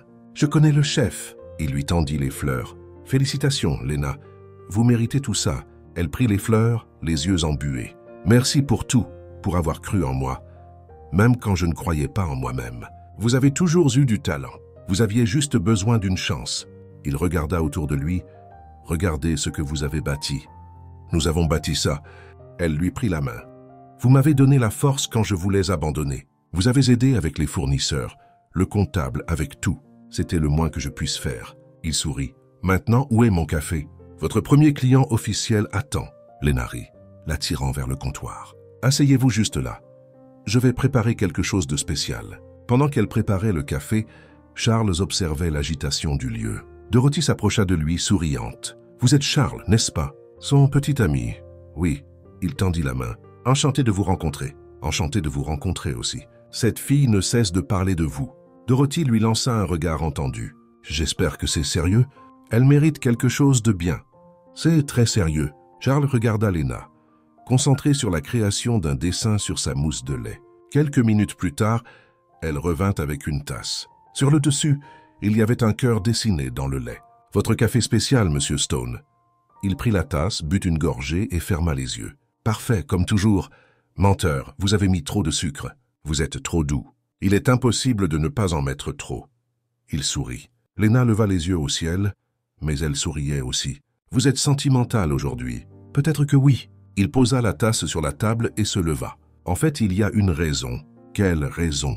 Charles prit une profonde inspiration et regarda autour de lui. Les conversations commencèrent à se calmer. Les gens commencèrent à remarquer que quelque chose était sur le point de se produire. Dorothy fit signe aux voisins, désignant discrètement. Lena, Charles commença à lui tenir les mains. Il y a 1 an, j'étais assis seul dans un appartement chic, entouré de tout et de rien à la fois. Et vous, me connaissant à peine, vous m'avez invité à dîner. Vous m'avez offert quelque chose que personne d'autre ne m'avait jamais offert. Une vraie compagnie, sans arrière-pensée et sans attente, juste de la gentillesse. Le cœur de Lena s'emballa. Charles, laissez-moi finir. Il sourit nerveux. Depuis ce jour, vous avez bouleversé ma vie. Vous m'avez fait rire quand j'avais oublié comment faire. Vous m'avez montré la beauté dans les choses simples. Vous m'avez appris que la valeur d'une personne ne réside pas dans son compte en banque, mais dans son cœur. Il lâcha une de ses mains et s'agenouilla lentement sur un genou. Tout le café devint silencieux. Dorothy retint son souffle. Certaines personnes sortirent leur téléphone pour filmer. Charles sortit une petite boîte en velours de sa poche et l'ouvrit, révélant une bague délicate avec un seul diamant. « Lena Ortega, voulez-vous passer le reste de votre vie à cuisiner pour moi, à me taquiner et à me rappeler que le monde peut être doux? Voulez-vous m'épouser » Lena se couvrit la bouche avec ses mains, les larmes tombant enfin. Elle regarda la bague. « Charles. » Les gens autour attendant anxieusement. « Vous me demandez en mariage au milieu de mon café, le jour de l'ouverture. Je le fais. » Il rit, toujours à genoux. « Je sais que ce n'est pas traditionnel, mais vous n'êtes pas traditionnel et j'adore ça chez vous. » Elle secoua la tête, riant et pleurant en même temps. « Vous êtes impossible. Alors est-ce un oui? » « Bien sûr que c'est un oui, espèce d'idiot. » Elle le tira vers le haut, enroulant ses bras autour de son cou. Le café explosa en applaudissements et acclamations. Charles cupa son visage et l'embrassa longuement et profondément, pendant que tout le monde autour d'eux célébrait. Quand ils se séparèrent enfin, il glissa la bague à son doigt. Elle allait parfaitement. « Je t'aime, dit-il doucement. Je t'aime aussi. » Elle regarda la bague, scintillante sous les lumières. « Même si vous êtes têtu, compliqué et un peu perdu parfois. Bien de savoir que vous m'aimez avec tous mes défauts. Il faut bien que quelqu'un le fasse. » Elle lui fit un clin d'œil, le taquinant. Dorothy vint, émue, et les serra tous les deux dans ses bras. « Je le savais. Je savais depuis le début que vous deux étiez faits l'un pour l'autre. » D'autres personnes vinrent les féliciter, les serrer dans leurs bras, prendre des photos. L'ambiance était magique, légère, pleine d'amour. Une fois que les choses se calmèrent, Charles tira Lena à l'écart de la foule. « Êtes-vous heureuse ?» demanda-t-il sérieusement. « Plus que je n'aurais jamais cru possible. » Elle posa sa tête sur son épaule. « Il y a 1 an, je nettoyais votre penthouse, me demandant si j'aurais un jour mon propre café. Et maintenant, j'ai tout. Le café, vous, un avenir. Nous avons un avenir. » Il embrassa le sommet de sa tête. « Et il sera incroyable.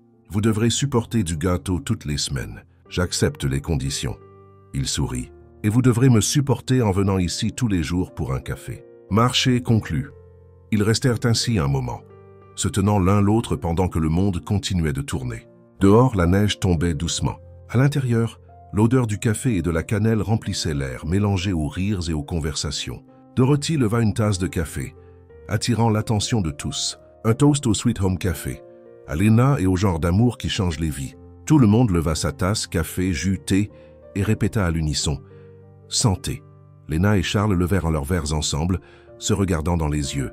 Et à cet instant, tout avait un sens. Ils ne venaient pas du même monde. Ils ne parlaient pas le même langage des affaires ou des conventions sociales, mais ils avaient trouvé quelque chose de bien plus rare. Un foyer, l'un dans l'autre. Dehors, la neige continuait de tomber, recouvrant la ville de silence. Mais à l'intérieur du Sweet Home Café, il y avait de la chaleur, de la vie et la promesse de nombreuses années à venir. Charles tenait la main de Lena, leurs doigts entrelacés. « Joyeux Noël, future Madame Stone. Joyeux Noël, futur Monsieur Ortega Stone. » Elle sourit. « Parce que vous allez devoir accepter le nom composé avec un trait d'union. Tout ce que vous voudrez, rit-il, tant que vous restez exactement qui vous êtes. » Toujours et sous les regards bienveillants des amis, des voisins et de l'avenir qui les attendait, ils scellèrent le début d'une nouvelle histoire. Une histoire qui avait commencé par une simple invitation lors d'une veille de Noël solitaire, et qui, 1 an plus tard, avait grandi pour devenir quelque chose de bien plus grand. Un amour véritable bâti sur l'honnêteté, le respect et la certitude profonde que le foyer n'est pas un lieu. C'est être aux côtés de celui qui fait disparaître le silence, Qu'avez-vous pensé de l'histoire de Léna et Charles? Laissez vos réflexions dans les commentaires. Sur une échelle de 0 à 10, quelle note donneriez-vous à cette histoire? N'oubliez pas de vous abonner et de cliquer sur la cloche pour ne manquer aucune de nos histoires. Et découvrez plus d'histoires réconfortantes en cliquant juste ici à la fin.